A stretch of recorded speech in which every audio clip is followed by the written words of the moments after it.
Assalamu alaikum. We are going to start this session with recitation of Holy Quran. The whole session is going to be in Urdu, English commentaries being provided. इस इजलास की कार्रवाई उर्दू में होगी, ताहम English commentary की सहूलत भी मुहैया होगी। तलावत कुरान मजीद के लिए मैं मुकर्रम बासिल रज़ा भट्ट साहब से दरख्वास्त करूँगा कि वह तशरीफ़ लाएँ।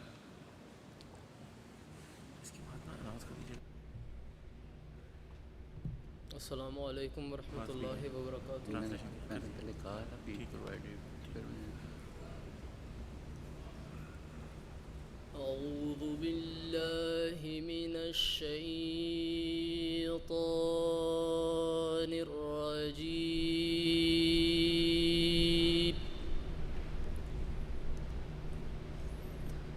بسم الله الرحمن الرحيم.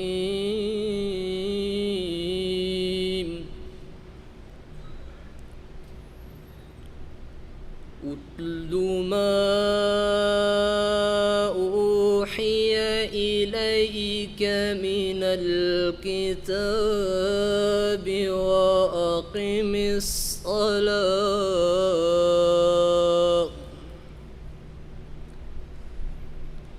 إن الصلاة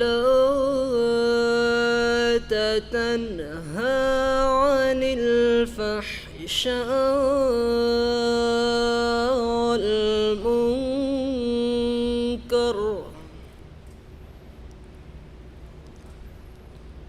ولذكر الله أكبر والله يعلم ما تصنعون.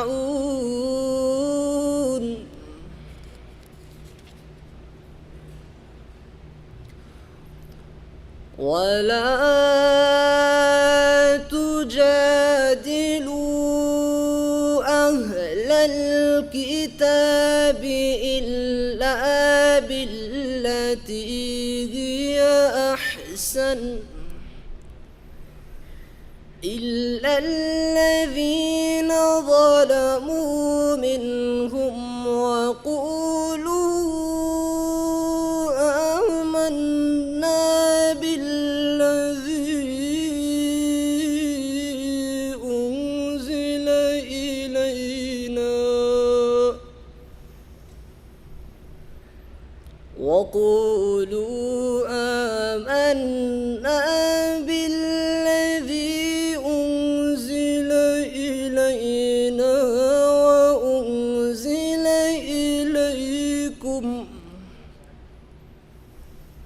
وأنزل إليكم وإلهنا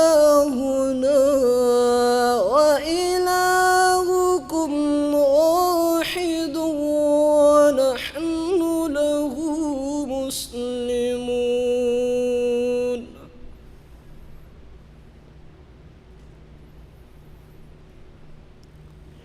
وكذلك أنزلنا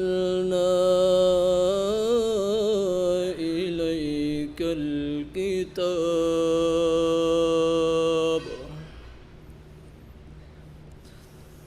فالذين آتيناهم الكتاب يؤمنون به ومن هؤلاء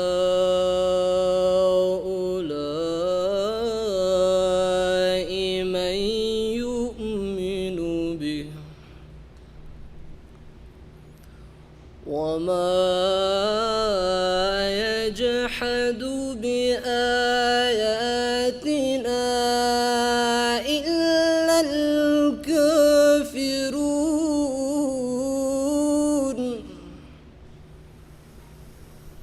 وما كنت تتلو من قبله من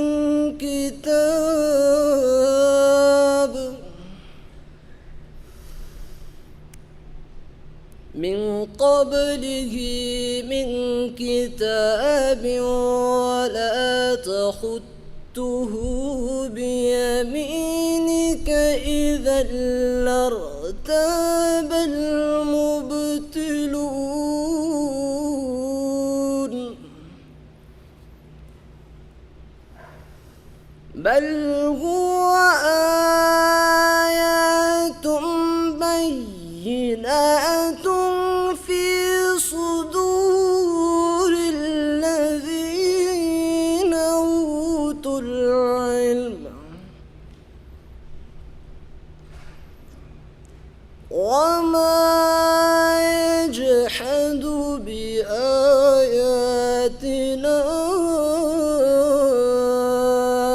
إلا الظالمون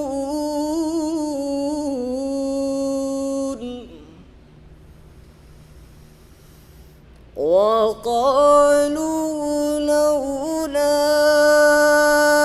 أنزل عليه آيات من ربه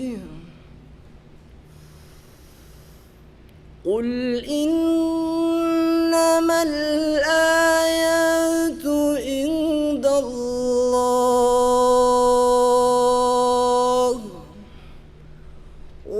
وإنما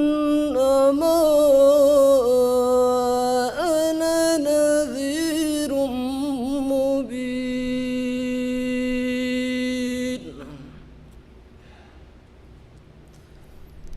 أولم يكفهم أنا أنزلنا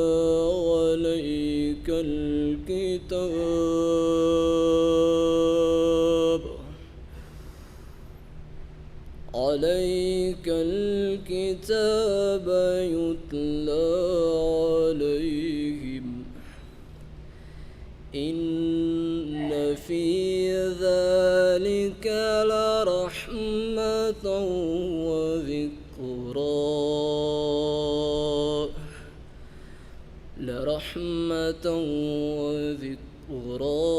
لقوم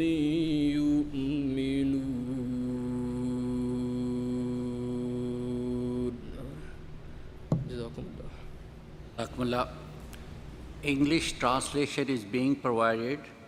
For that we have the equipment. You can request for that. अब मैं उर्दू तर्जमे के लिए मंसूर अहमद नासिर साहब से दरख्वास्त करूँगा कि तशरीफ़ लाएं।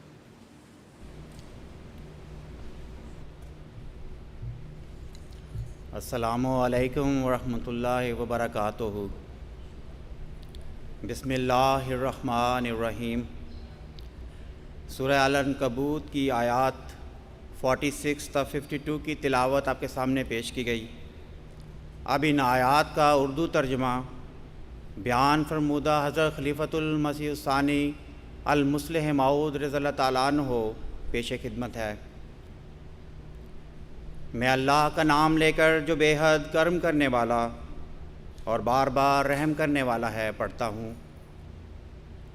इस किताब यानी कुरान में से जो कुछ तेरी तरफ वही किया जाता है उसे पढ़ और लोगों को पढ़ कर सुना, और नमाज को उसकी सब शराइत के साथ अदा कर।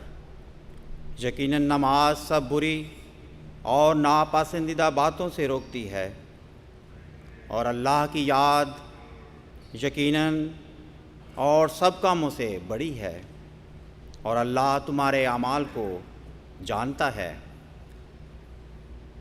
और अहले किताब से कभी बहस न करो मगर आला और मजबूत दलील के साथ, सिवाय उन लोगों के जो उनमें से जुल्म करने वाले हों, उनको इल्ज़ामी जवाब दे सकते हो। और उनसे कहो कि जो हम पर नाजिल हुआ है हम उस पर भी ईमान लाते हैं, اور جو تم پر نازل ہوا ہے اس پر بھی، اور ہمارا خدا اور تمہارا خدا ایک ہے، اور ہم اس کے فرمانبردار ہیں۔ اور اسی طرح ہم نے تجھ پر یہ مکمل کتاب اتاری ہے، پس وہ لوگ جن کو ہم نے یہ کتاب دی ہے وہ اس پر ایمان لاتے ہیں، اور ان لوگوں سے یعنی اہل کتاب میں سے بھی بعض اس پر ایمان لاتے ہیں اور ہماری آیتوں کا ضد کے ساتھ انکار صرف کافر ہی کرتے ہیں۔